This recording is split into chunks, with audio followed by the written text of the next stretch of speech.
Siling para ideklarang National Public Health Emergency ang HIV na ipaniting na sa Pangulo. Brigada Maricar Sargan, ibrigada mo! Brigada Live Report. Inihayag ng Department of Health na naisumite na nila sa tanggapan ni Pangulong Ferdinand Marcos Jr. at sa Office of the Executive Secretary ang rekomendasyon na magdeklara ng National Public Health Emergency kaugnay ng tumataas na bilang ng kaso ng HIV sa bansa. Ayon kay DOH Secretary Ted Herbosa, ang mungkahing ito ay base sa rekomendasyon ng Philippine National AIDS Council, ang pinakamataas na lupo na nangangasiwa sa pagpapatupad ng mga polisiya laban sa HIV at AIDS.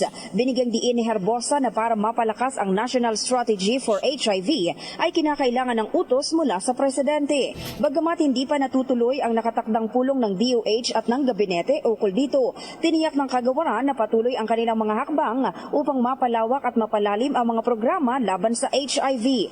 Anya sa nakalipas na 6 na buwan, inayos at pinaigting na ng DOH ang mga serbisyong may kaugnayan sa paglaban sa naturang sakit. Kabilang dito ang libreng konsultasyon, screening at pamimigay ng antiretroviral drugs.